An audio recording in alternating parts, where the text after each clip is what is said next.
네, 안녕하세요. 자, 우리 경제학 지난 시간에 이어서 외부 효과의 시장 실패 내용에 대해서 계속 살펴보도록 하겠습니다. 자, 생산의 외부성은 왜 시장에서 실패냐? 말로 해보라면 이제 사적 한계 비용과 사회적 한계 비용이 괴리되기 때문이다 말이죠. 지난 시간에 약간 설명드렸죠. 사회적 한계 비용은 이제 사적 한계 비용과 외부 한계 비용을 합친 겁니다. A 개인의 공급 곡선이 사적 한계 비용이고 제3자 C가 이익 보거나 손해 보는 크기가 외부 한계 비용 크기입니다. 그래서 외부성은 요 A와 C를 합친 사회적 개념의 한계 비용이 진정한 한계 비용입니다. 그때는 요 사적 한계 비용은 A만 고려한 한계 비용은 가짜 한계 비용이다 이렇게 보시면 됩니다. 자, 그래서 바로 이제 그림 우리 7-15 그림을 통째로 그리게 되는데요. 자, 이제 그림 한번 봅시다. 생산의 외부 경제 그림입니다. 자, 여기 이제 꿀시장이죠. 꿀시장. 꿀 때문에 가수업자가 이득을 받았기 때문에 꿀시장을 부수게 되죠. 그럼 일단 여러분, 외부성이 없는 거를 고려해서 한번 생각해보세요. 앞에 우리 그냥 완전 경쟁 시장, 꿀시장. 외부성이 없다고 생각합시다. 그럼 여기에 공급곡선, 이게 양봉업자의 개인적인 사적 공급입니다. 이게 이제 양봉업자의 공급곡선, 꿀 공급곡선이. 그 다음에 꿀 소비자의 수요 곡선은 이렇게 됩니다. 이 꿀 소비자는 사적 한계 편익 혹은 사회적 한계 편익, 요 꿀 소비자는 아무 관계 없으니까 사적이든 사회적이든 똑같습니다. 하여튼 한계 편익 곡선, 여기 이제 꿀 소비자의 꿀 수요 곡선입니다. 우리 저 2장부터 배웠던 수요, 공급, 이 그림이다 이 말입니다. 그리고 이제 공급이 이제 한계 비용서이고 이 수요가 한계 편익 곡선이니까 이렇게 이제 말을 바꿨을 뿐입니다. 예? 자, 이게 이제 외부성이 없으면은 앞에서 공부했잖아요. 외부성이 없는 꿀시장이면 P 꼴 MC, 여기가 최적이죠. 또 왕경시장이면 여기서 균형이 되죠. P 꼴 MC, 파레토 최적. 왕경시장 균형은 여기다. 그래서 꿀이 이만큼이 만들어지고 꿀 가격은 여기서 형성된다 이 말입니다.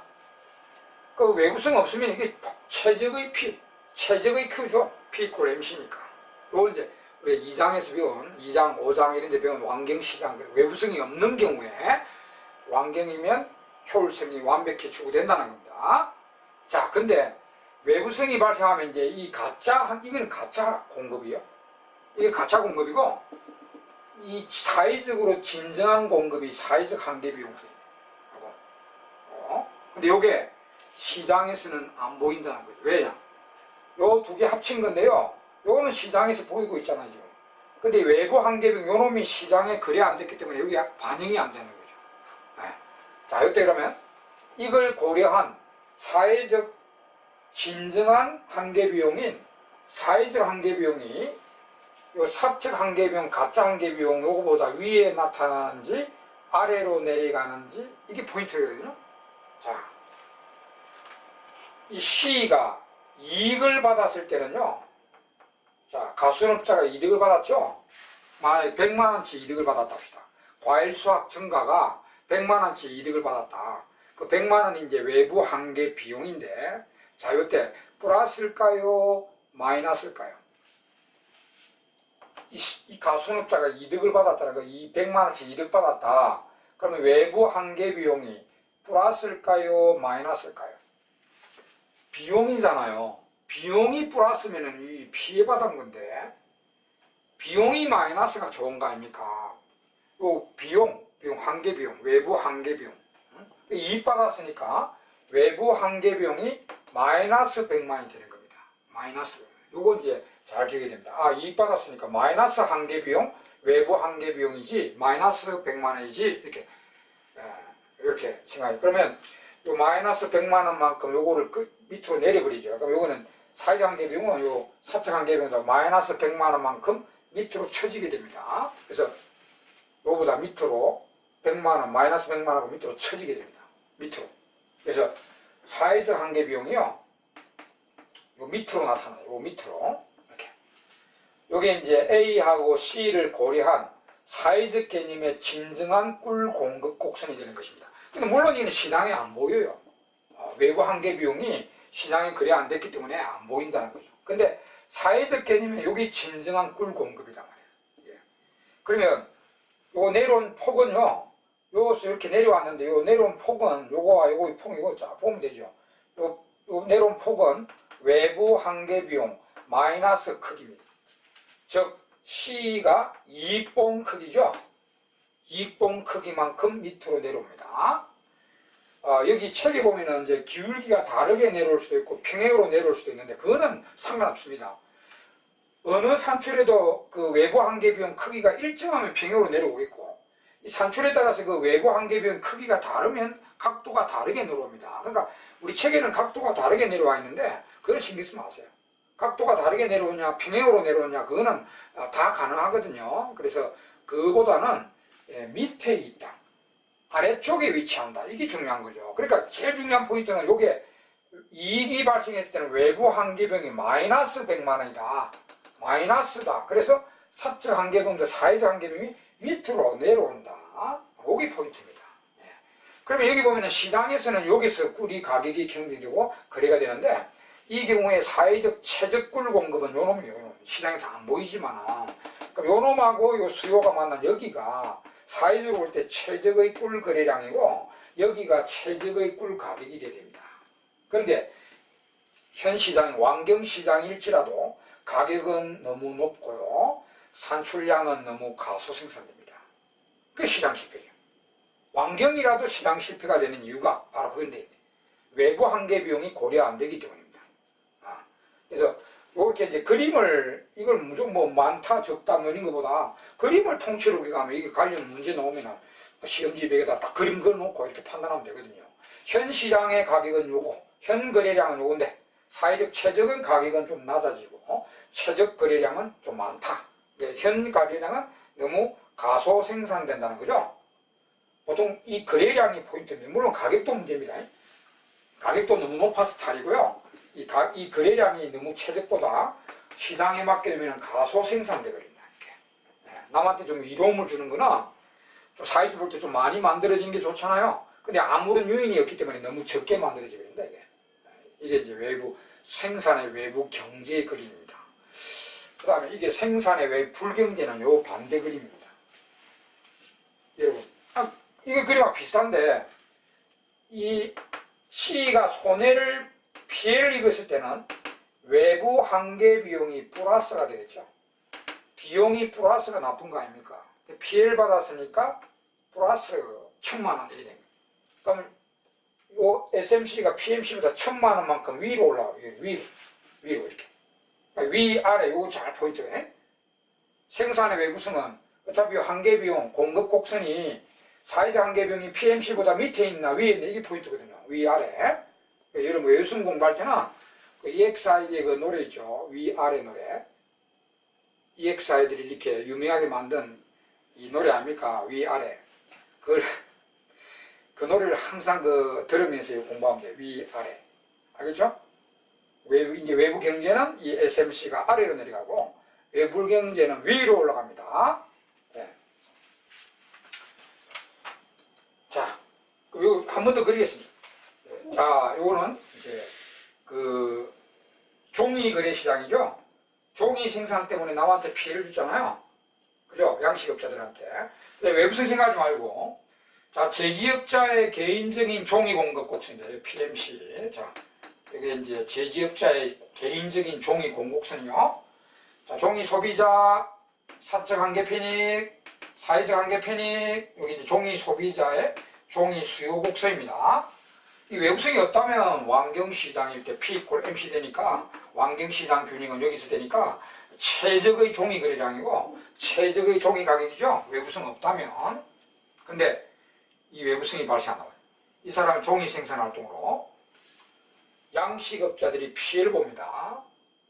손해를 입죠. 1,000만원치 손해를 받았다 합시다. 그러면 이 사회적 한계비용이 사적 한계비용보다 1,000만원만큼 위로 올라가 버립니다. 이렇게 위로 올라가. 자, 환경시장 균형이 여기라는 거고, 자, 이런 경우에 사회적 한계비용, A와 C를 합친 개념의 사회적 개념의 진정한 종이 공급은 1,000만원만큼 위로 올라가 버립니다. 이렇게. 이 차이가, 물론 올라가는 차이는 외부 한계비용 플러스 1,000만원, C의 피해액만큼 위로 올라가 버립니다. 물론 각도가 다르게 올라갈 수도 있고 평행으로 올라갈 수도 있습니다. 그 크기에 따라서. 그럼 이런 경우에 이게 진정한 사회적 한계비용이니까 우리 사회적으로 보면 여기가 최적의 종이 거래량이 돼야 되고 여기가 제 총이의 최적 가격이 돼야 됩니다. 현 시장은 가격은 너무 낮고요. 거래량은 최적 구도보다 너무 과잉 생산됩니다. 그래서 시장 실패죠. 예. 자, 이렇게 저는요, 이게 그림을 두 개로 나눠서 했는데, 여러분 나중에 공부하실 때는 한 그래프에 공부하면 돼요. 한 그래프에서 외부 경제는 SMC가 밑으로, 외부 불경제는 SMC가 위로 올라간다. 위로. 이렇게 하고, 현 시장은 완경이라 할지라도 여기다. 근데 최적은 외부 경제는 여기, 외부 불경제는 여기. 이렇게 공부하면 돼요. 알겠죠? 그림을 잘 기억하시면 돼요. 그림을. 자, 이게 이제 생산의 외부성의 시장 실패 내용입니다. 자, 그럼 이제 소비도 공부해야 되겠습니다. 소비의 외부성. 갑자기 소비의 외부성에 대해서 나오면 결론은 비슷한데 그림이 막 다르거든요. 그러니까 헷갈릴 수 있습니다. 소비의 외부성은 공부는 해놔야 돼요. 그래서 소비의 외부가를 그림으로 이제 설명하겠습니다. 자, 소비의 외부성은 왜 시장 실패지? 이렇게 하면 말로 해보라면요. 자, 이제 A가 소비자고요. 그 소비 활동으로 C가 피해를 보거든. 그럼 이제 수요 곡선을 틀어주면 돼요. 자, 소비의 외부성은 말로 해봐라. 왜 시장에 실패냐? 그러면 사적 한계 편익과, 한계 편익이 수요 곡선입니다. 수요 곡선. 사적 한계 편익과 사회적으로 진정한 수요인 사회적 한계 편익을 괴리시키기 때문에 이렇게 합니다. 그럼 이 사회적 한계 편익은 사적 한계 편익에다가 외부 한계 편익을 합친 겁니다. 여기 A가하고요, 제3자 C가를 합친 게 사회적 한계 편익입니다. 사회적으로 진정한 요 수요 곡선인데, 이게 이제 외부성이 발생하면 요 놈이 발생하기 때문에 요 사적 한계 편익과 사회적 한계 편익이 괴리가 됩니다. 그러면 어떻게 괴리되냐? 자, 보세요. 이제 그림 한번 보죠. 우리 소비 외부 경제로 그 외등 소비 때문에 남한테 이동을 줬죠. 옆집에 A 집안이 외등 소비를 함으로써 옆집한테 이익을 줬잖아요. 그러니까 외등 시장입니다. 외부성 생각하지 말고 그 외등 설비업자의 외등 공급 곡선, 요거는 이제 외등 공급자는 아무 관계 없으니까 사적 한계 비용이고 사회적 한계 비용이고 동일해요. 이게 외등 생산업자의 외등 설비업자의 외등 공급선입니다. 그 다음 이제 그 가운데 집안이죠. 그 도로에 있는 그 연립주택 중에 가운데 집안의 개인적인 외등 수요입니다. 자, 사적 한계 편익. A 집안의 개인적인 외등 수요 곡선입니다. 근데 이 사람의 소비 활동으로 옆집들이 외등의 혜택을 보게 되죠. 그래서 그게 외부 한계 편익이 발생해요. 그럼 요거 이익이 봤을 때는 외부 경제 때는 외부 한계 편익 C가 이득을 받았으니까 외부 한계 편익이 플러스가 되겠죠. 자, 요거는 편익이니까 이익 받았으니까 양이 되는 거죠. 아까 그 비용은요, 이익 받았을 때 마이너스가 좋은 거니까 마이너스가 된 거고, 요거는 편익이니까 이익을 받았을 때는 플러스 편익이 되는 거죠. 플러스. 그래서 여기 플러스가 뭐 50만원이다. 그러면은 이 50만원만큼 여기 올라가 버립니다. 그래서 요게 외부 경제는 이 사적 한계 편익보다 위로 올라갑니다. 이렇게 위로 올라간다. 사회적 한계 편익이 위로 치 올라가죠. 여기 A와 C를 합친 개념의 사회적 개념의 진정한 외등 수요곡선인데, 올라간 크기는 외부 한계 편익 플러스 크기, 즉 C가 이익 본 크기, 옆집들이 돈 안 내고 외등의 혜택을 보는 그 크기만큼 위로 올라갑니다. 그럼 여기도 환경시장에 맡기두면, 시에 맡기두면 외등은 여기서 거래되고요. 외등 가격이 여기서 형성됩니다. 근데 이런 경우에 사회적 최적 외등 수요는 요거라. 눈에 안 보이지만 요거하고 만나는 여기가 최적의 외등거래량이고 여기가 외등의 최적 가격이 되어야 됩니다. 현 시장에서 가격은 너무 낮고 거래량은 너무 가소섭이 됩니다. 이게 시장지표로. 자, 그러면 외부 불경제는 요 그림 반대입니다. 반대. 나만 이제 피해를 주니까 C가 피해를 보니까 외부 한계 편익이 마이너스라고 보면 되죠. 피해를 보니까. 그러면 이 수요가 이렇게 밑으로 쳐지게 됩니다. 이렇게 밑으로. 이 그림하고 반대로 또 위아래 이렇게. 그래서 저는 또 이 그림을 또 한 번 그려드리면 이름 자꾸 기억하셔야 되니까 그림을 자꾸 기억하셔야 되니까 제가 자꾸 그립니다. 자, 소비의 외부 불경제입니다. 요거 밴드 거래시장이에요. 밴드 거래시장. 밴드 공급자는 아무 관계 없으니까 요 사적 한계 비용이자 사회적 한계 비용. 자, 밴드 공급자의 밴드 공급입니다. 그 다음 밴드를 불러와서 소비한 그 집들이 한 집안이죠. 잔치한 집안. 개인적인 밴드 수요 곡선입니다. 자, 사적 한계 편익. A 집안의 개인적인 밴드 수요 곡선. 이 사람의 소비 활동으로 옆집들이 피해를 봤죠. 그 피해가 외부 한계 편익 마이너스죠. 옆집들의 그 소음 피해, 액, 이게 마이너스니까, 여기다가 마이너스, 이게 뭐, 마이너스 100만원만치 피해받았다 하면은, 여기다가 마이너스 100만원 하면은, 사회적 한계 편익은 100만원만큼 밑으로 쳐지게 됩니다, 이렇게. 그럼 올라갔죠? 밑으로 쳐집니다. 이게 이제 사회적 한계 편익. 사회적으로 진정한 밴드에 대한 수요 곡선이다 말이야. C까지 고려한, 옆집까지 고려한 경우에 사회적 최적 밴드 수요다. 여기도 이제 시장에 맡기면 밴드가 여기서 그래 됩니다. 여기서 그래 되고, 밴드 가격이 여기서 형성돼요. 근데 사이즈로 보면 여기가 진정한 밴드 거래량이고, 여기가 최적의 밴드 가격이 돼야 됩니다. 시장에서 너무 가격 높고요. 거래량은 너무 과잉 소비됩니다. 네. 이렇게 해서 이제, 이 그림하고 나중에 같이 공부하시면 돼요. 외부 경제는 사회적 한계 편익이 위로, 외부 불경제는 사회적 한계 편익이 밑으로, 이렇게. 이렇게 해서 딱 같이 정리하시면 돼요. 그럼 여러분, 앞에 생산의 외부성과 소비의 외부성을 그림을 좀 비교를 해보시면, 뭐는 같고 뭐는 틀리냐면, 물론 그림 자체가 틀립니다. 소비 외부성은 수요가 이렇게 틀어지고 있죠.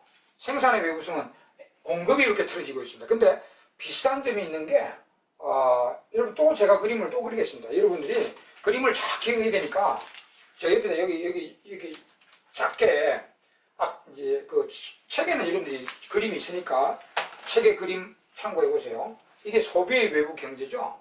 우리 생산의 외부 경제를 했죠. 생산의 외부 경제는 사적 한계 비율이 있고요. 사회적 한계 비율이 밑으로 쳐지고요. 여기 이제 수요 MB라 하면은 여기 현 시장 거래량이고, 사회적 최적은 여기가 최적, 가격은 여기가 최적이랬죠. 이거 비교해 보세요. 이게 소비의 외부 경제, 여기는 생산의 외부 경제거든요. 뭐가 공통점이냐면 그림은 완전히 다르고, 이거는 공급이 틀어지고 있고요. 이거는 수요가 틀어지고 있는데, 공통점은 보세요. 시장에서 거래량이 최적보다 너무 가소 생산된다. 너무 가소소, 이거는 같은 점이죠. 남한테 이로움을 주는 거는 사회적으로 보면은 좀 많이 생산되고 많이 소비되는 게 좋아요. 근데 시장에 아무런 요인이 없기 때문에, 돈이 거래되지 않기 때문에 너무 적게 생산되고 적게 소비된다는 것입니다. 근데 이거는 달라요. 가격은 무슨, 요거는 시장 가격은 최장 가격보다 너무 높아서 탈이고요. 요거는 최저 가격은 너무 낮아서 탈이죠. 그러니까 약간 다른 점이 있습니다. 그러니까 제가 그림을 4개나 다 설명드리는 겁니다. 똑같으면 뭐 이렇게 생산의 외부성에서 많이 나오니까 생산만 설명하고 넘어가 버립니다. 근데 소비 외부성도 우리가 설명드리는 이유가, 갑자기 소비 외부성 그림이 나올 때가 있거든요. 그럼 여러분 생산만 외부성 공부해 놓으면 막 헷갈려 버립니다. 이게. 그래서 이렇게 비교를 또 하십시오. 비교를 하고. 또 이게 소비 외부 경제인데, 우리 소비 외부 경제를 그림을 그려드리면 이렇게 되죠. 사적 한계비, 사회적 한계비가 이렇게 위로 올라간단 말이죠. 그럼 이제 이게 한계 편익이 이렇게 있으면 현 시장 거래량 요건데, 사회적 최적은 여기죠. 최적. 이렇게 보면은 이 거래량은, 이 시장 거래량은 최적보다 너무 과잉 생산된다. 또 이거 최적보다 너무 과잉 소비된다. 똑같죠? 남한테 피해를 주는 거는 이게 사회적으로 아무런 제재가 없기 때문에 너무 과잉 생산 소비다. 근데 가격은 이것도 틀리죠. 그런 거 이제 해서 비교해서 공부를 하시는 겁니다. 그림을 공부하시는 건 아니요. 자, 자, 이제 시장 실패 내용이 끝났고 외부성에 대한 시장 실패도 이제 대책을 준비하겠습니다. 외부효과에 대한 대책. 이렇게. 자, 우리 교재도 먼저 방법부터 먼저 전체 정리가 되어 있죠. 외부효과에 대한 대책, 방법부터 구분해야 되거든요. 그 자세한 내용들은 이제 나중에 보시고 일단 외부효과에 대한 대책에는 뭐가 있는지 보도록 하겠습니다. 자, 외부효과에 대한 대책들 많습니다. 많은데 일단 이렇게 구분을 해야 됩니다. 자, 외부효과에 대한 대책에서 제가 이렇게 나눠놓은 게 첫 번째, 시장 유인을 통한 간접 해결 방법이라고 되죠. 시장 유인을 통한 간접 해결 방법, 이렇게 이것을 다른 말로 시장화 방법 혹은 내부화 방법 이렇게 부르게 합니다. 자, 시장 유인을 통한 간접 해결 방법, 시장화 방법, 내부화 방법이라고 합니다. 자, 이렇게 되는데 여기 네 가지가 있습니다. 네 가지가. 자, 첫째, 피구가 말한 방법으로 세금이나 보조금을 적절히 운영해라. 그래서 피구를 붙이기도 하고 안 붙이기도 합니다. 피구가 말해서 이제 피구 보조금, 피구세 이렇게 부르죠. 이분이 보조금과 세금을 적절히 운영하라. 이게 이제 첫째 방법이고 현실에 또 제일 많이 활용되는 방법입니다. 그다음 두 번째가 기업 합병하는 방법이 있어요. 기업 합병하는 방법. 세 번째도 또 아주 중요한 그 방법인데 코즈 정리입니다. 코즈가 말해서 코즈 정리라고 하는데 그 재산권을 할당하여 사후에 돈이 거래되도록 하라. 재산권을 할당해 가지고 사후에 화폐 거래가 되도록 하라. 협상 화폐 거래가 되도록 하라 이 말이에요. 이게 이제 코즈 정리입니다. 그 다음 네 번째는 이제 오염에 대한 오염 면허권 제도라는 것이요. 오염 배출권 제도, 오염 면허권 제도라는데 오염 면허권 제도를 활용하는 거죠. 자, 요 네 가지가요. 지금 이거 방법부터 기억해 두세요. 내부화, 시장화, 간접적 방법 이렇게 부릅니다. 요거 아닌 거는 전부 다 정부의 직접 개입이라고 보면 됩니다. 요 네 개가 아닌 거는 정부의 직접 개입이라고 보시면 됩니다. 그럼 이 정부가 직접 개입하는 거는요, 모든 외부성에 대해서 직접 개입하는 게 아니라, 여러분, 외부성 중에서 제일 큰 사회적 문제를 가져오는 게 뭡니까? 환경오염 문제입니다. 환경오염. 그죠? 외부성 중에도 제일 심각한 문제가 되는 게 환경오염 문제거든. 그 환경오염 문제는 사회적으로 가장 심각한 외부성입니다. 환경오염은 요것으로 부족합니다. 요것으로 부족하니까 정부가 또 직접 개입해서 해결합니다. 그래서 이 정부의 직접 개입은 모든 외부성에 대해 직접 개입하는 게 아니고요. 환경오염에 대해서만, 환경오염 대책으로서만 이 방법으로 부족하니까 또 정부가 직접 개입해서 해결하고 있습니다. 여기는 이제 직접 규제가 있고, 직접 규제, 직접 투자, 직접 투자를 통해서 환경오염을 건절하는 것, 직접 규제를 통해서 환경오염을 규제하는 것, 책에 다 적혀있죠. 직접 요거는요, 요 방법만 알아두면 요렇게 직접 규제에는 또 금지와 환경기준 설정인 게 있죠. 직접 투자는 뭐 하속말 처리장, 직접 건립 뭐 이런 거 이제 쭉 적혀 있는데, 요거는 요 이제 제목만 익히면 돼요. 이런 것들은 정부의 직접 개입에 의한 환경오염 대책이다. 이렇게 말하고 계시면 돼요. 그러면 이렇게 외부성에 대한 대책에서 왜 이렇게 1번과 2번을 구분하느냐 하면은 1번이 2번보다는 더 좋은 방법이다 이 말입니다. 그래서 시장 유인을 통한 간접 시장화 내부화 방법들이 이 네 가지가요, 가급적 정부가 직접 개입하는 것보다는 더 좋은 방법이다라고 하기, 효율면에서 더 좋은 방법이기 때문에 이렇게 구분하는 겁니다. 그래서 요 적어놓으세요. 방법에 1번 옆에다가 요 정부의 직접 개입보다는 더 좋은 방법이다. 이 말입니다. 요게. 2번보다는 정부가 직접 개입하는 거 2보다는 더 효율적인 방법이다. 효율적인 방법이기 때문에 이렇게 구분하는 겁니다. 1번, 2번 이렇게. 네. 자, 그래서 이건 뭐 이 방법 정부가 직접 개입해서 환경오염을 건절하는 거는 이거보다는 안 좋지만 이거로는 부족하니까 이제 정부가 또 직접 개입해서 해결하기도 하죠. 그래서 이런 용어들만 좀 익히면 되고요. 자, 그 다음에 이제 여러분 이 네 가지 이에 대해서 철저하게 공부해야 됩니다. 어떻게 운행하고 어떤 문제가 발생하고 그런 거를 철저하게 공부해야 돼요. 이 네 가지는. 자, 여기서도 제일 많이 현실에 이루어지는 게 피구 방법입니다. 요거부터 내가 설명. 우리 책에도 이제 피구 방법부터 설명이 들어가죠. 하나하나 이렇게 공부하게 됩니다. 요것도 4개 중에도 시험에 많이 나오는 게 피구 방법과 코승입니다. 물론 이제 오염 면역건제도 나올 수 있는데 이런 걸 자세히 공부해야 됩니다. 먼저 제일 처음인 피구 방법에 대해서 설명할게요. 피구 방법, 피구 보조금, 피구세 방법입니다. 자, 다 지우고 오늘 책에 있으니까 자, 피구 방법부터 설명할게요. 이제 대책이 들어간다. 외부성 대책입니다. 우리 책에도 뭐 이렇게 됐네. 1번 이래가지고 피구 보조금, 피구를 안 붙이네요. 보조금과 세금을 적절히 운행한다. 피구 보조금, 피구세. 자, 그럼 이거 이제 하나는 보조금은 언제, 세금은 언제냐 이거죠. 보조금은 언제고 세금은 언제. 이게 뒤바꾸면 안 됩니다. 보조금은 외부 경제 때, 세금은 외부 불경제 때. 쉽게 생각하세요. 남한테 이로움을 주는 건 보조금 주고 남한테 피해를 주는 건 세금을 때린다. 이렇게 생각하시면 돼요. 그리고 앞에 봤잖아요. 남한테 이로움을 주는 외부 경제는 사회적으로 너무 가소 생산됐잖아요. 그럼 늘어나게 해야 되잖아요. 그래 보조금 주는 거고, 또 남한테 피해를 주는 거는 너무 과잉 생산됐잖아 문제가. 그럼 이거 생산을 줄여버려야 되거든. 그래서 세금을 때리는 겁니다.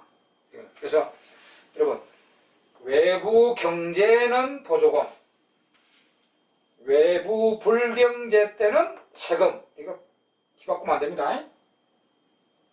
외부 불경제 보조금, 외부 경제 때 세금 이렇게 하면 안 돼요. 딱 나누세요. 외부 경제는 보조금 주고 외부 불경제 때는 세금을 때리는 겁니다. 그거 정확하게 돼요. 그 다음에 금액입니다. 금액. 이 금액은 계산 문제와 연결돼서 나옵니다. 우리 책에도 예제가 있는데 금액은 이제 보조 금액은 얼마, 세금은 얼마 이렇게 계산 문제와도 관련돼서 나옵니다. 그러면 여러분 반드시 최적이 되어야 되기 때문에 최적 산출량 수준에서 최적 산출량이 되어야 되기 때문에 기준이 최적 산출량 수준에서 생산의 외부성 같으면은 사적 한계 비용과 사회적 한계 비용의 차이만큼, 또 소비 외부성 같으면은 사적 한계 편익과 사회적 한계 편익의 차이만큼. 이 차이가 뭐죠? 이거? 사적 한계 비용과 사회적 한계 비용의 차이는 외부 한계 비용이죠. 또 사적 한계 편익과 사회적 한계 편익의 차이는 외부 한계 편익이죠. 그만큼인데 반드시 기준이 최적 산출량 수준입니다. 자, 그림을 제가 설명드릴게요. 이 그림은 소비의 외부성은 똑같은데 생산의 외부성으로 설명드릴게요. 자, 보세요. 자, 그림을 자꾸 기억합니다. 생산의 외부 경제는 사적 한계 비용이 되어 있고 사회적 한계 비용이 밑으로 쳐지고요. 이거는 수요는 그냥 한계 편익 합시다. 여기가 현 시장 거래량이고 최적의 거래량이 오고죠. 자, 그럼 여기에 보조금 주라 했는데 보조금을 얼마 줘야 되느냐 이러면은 반드시 여러분 현 산출량 수준의 이 차이가 아닙니다. 이게 아니고 최적 산출량이 되어야 되기 때문에 최적 산출량 수준에서 요 기준에서요, 요 사회적 한계 비용과 사적 한계 비용의 차이만큼입니다. 요 기준이에요. 물론 여기 평행하면은 여기든 여기든 똑같겠죠. 평행하면은 여기든 여기든 다 똑같은데 이 각도가 다르면 요 금액과 요 금액이 다를 거 아닙니까? 그러니까 그런 거 이제 잘 알아야 돼. 이제 계산 문제로 나온단 말이죠. 최적 산출량이 돼야 되기 때문에 요 기준에서 사적 한계 비용과 사회적 한계 비용의 차이, 요 차이가 외부 한계 비용 크기입니다. 요만큼 보조금이 지불돼야 됩니다. 요만큼 보조금. 그 다음에 세금도 마찬가지입니다. 이게 한계 편익이 있고요. 이 사적 한계 편익이 이렇게 있으면 사적 한계 비용, 사회적 한계 비용이 위에 있죠. 여기가 최적인데 요 최적 산출량 수준에서 요 차이, 요 차이만큼, 이게 물론 외부 한계 비용인데 요 차이만큼 세금이 떨어져야 됩니다. 요 차이만큼 보조금, 요 차이만큼 텍스가 떨어져야 됩니다. 요거 계산 문제로 잘 나오니까 꼭 기억해야 됩니다. 책에도 표시되어 있다는 그래야 됩니다. 자, 금액은 그렇게 이제 계산하시면 되고요. 항상 최적 산출량부터 알아야 됩니다. 그 차이, 그 기준에서 요 외부 한계 비용, 요 기준에서 외부 한계 비용 크기입니다. 단위당 보조금 크기, 단위당 세금의 크기입니다.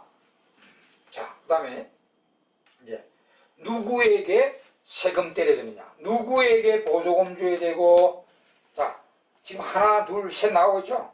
반드시 외부 경제는 보조금, 외부 불경제 때는 세금, 이건 확실하고요. 금액이 얼마냐 이러면 반드시 보조금액과 세금 금액이 얼마냐 이러면 반드시 최적 산출량, 요거는 최적 산출량, 여기는 최적 산출량, 여기 현 산출량 수준이 아닙니다. 최적 산출량이 되게 되기 때문에 그 기준에서 요 차이만큼 보조금, 요 차이만큼 세금 때려야 됩니다. 그 다음 이제 마지막으로 누구에게 세금 주고, 누구에게 보조금 주고 누구에게 세금 때려야 되느냐 이렇게 물어본다. 그럼 A, B, C 중에 누구겠어요? 여기 보조금 주라 했는데 양봉업자한테 줄까요?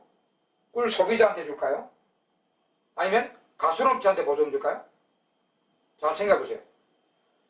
양봉업자한테 보조금 줄까? 꿀 소비자한테 보조금 줄까? 가순업자한테 보조금 줄까요? 자, 일단은 C는 탈락이죠. 가순업자가 이득 보면서 또 보조금 받아요. 가순업자가 한 게 뭐냐, 자기 이득만 받았는데 무슨 또 보조금 받으면 됩니까? C는 탈락입니다. 탈락이고, 여기 이 양봉업자한테 보조금 줘야 되느냐, 이 꿀 소비자한테 보조금 줘야 되느냐, 이거죠? 여기도 이 제지업자한테, 이 가해자 있죠, 가해자. 공해 일으키는 가해자. 제지업자한테 세금 때려야 되느냐, 이 종이 소비자한테 때려야 되느냐, 이거죠? 이 양식업자한테 세금 때리면 안 되죠. 양식업자는 피해보는 사람인데 그 사람한테 세금을 왜 때려요? 그러니까 C는 탈락이고 A일까요? B일까요? A일까요? B일까요? 보통 왜 A라고 하죠? 이 양봉업자가 이득을 줬으니까 보조금, 이 제지업자가 피해를 입히니까 세금, 이 A한테 하는 게 정상입니다. 근데요, A한테 할 사항이 안 된다면은 주 거래자인 B한테 해도 됩니다. B한테. 그러니까 자, 답은요, 누구한테 보조금 줘야 되고 누구한테 세금 때려야 되지 하면은 원인 제공자인 A, 당연합니다. A나 A하고 직접 거래 당사자인 B, 아무에게나 하면 됩니다. A나 B 아무에게나 보조금 주고 세금 때리면 됩니다. 꼭 A한테 하라는 이유는 없어요.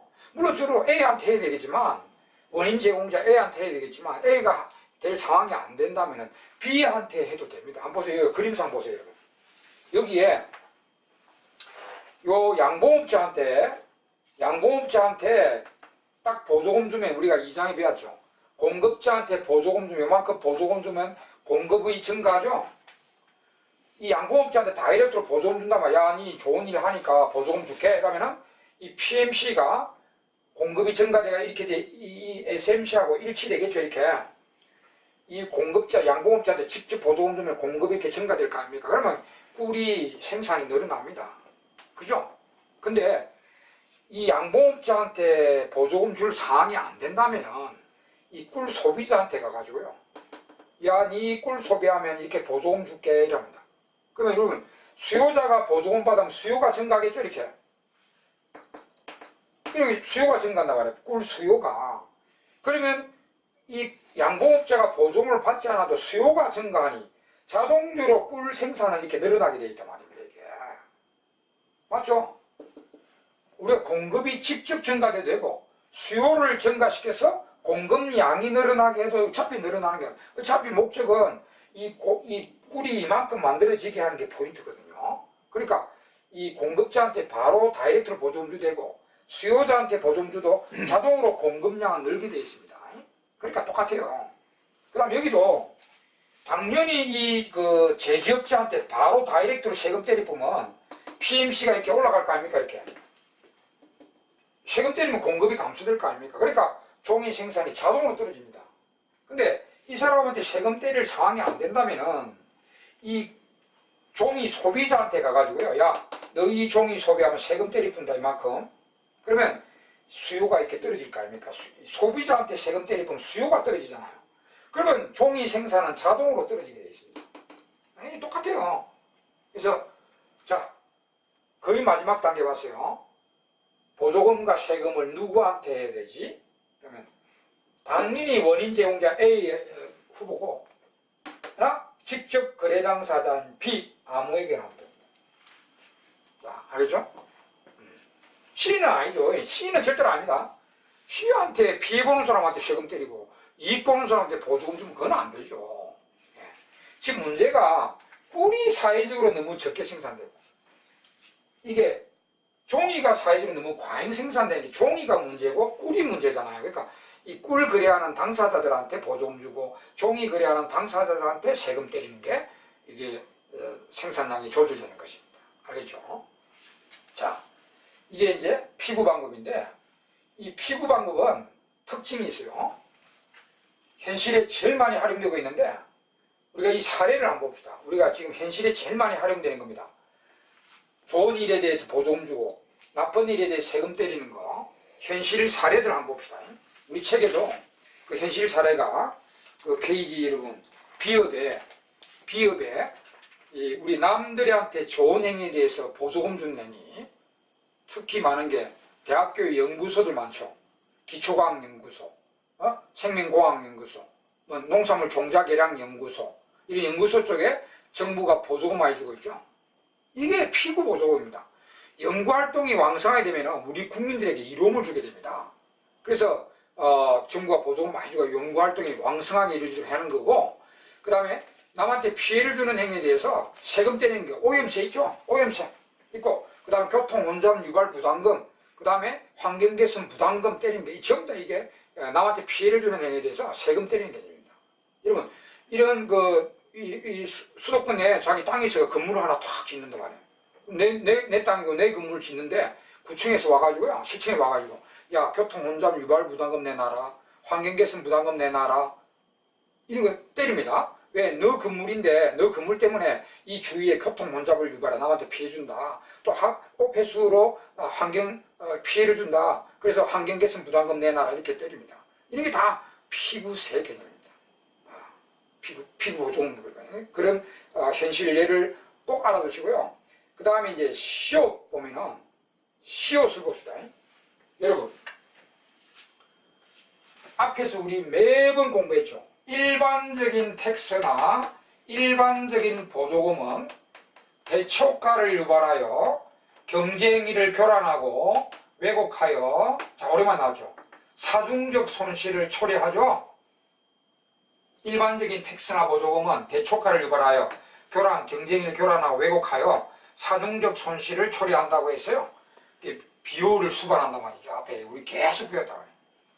근데 이제 현실에는 거의 없겠지만은 텍스나 보조금이 대초가를 유발하지 않아 산 손실을 초래하지 않는 세금은 이론자 이름은 있죠. 럼프섬 텍스라는 게 있죠.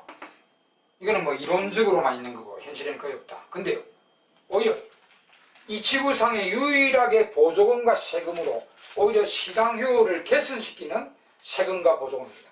이거는 애초부터 시장 실패가 나 있는 거를 그 사전손실이 발생하고 있는 거다 말이에요.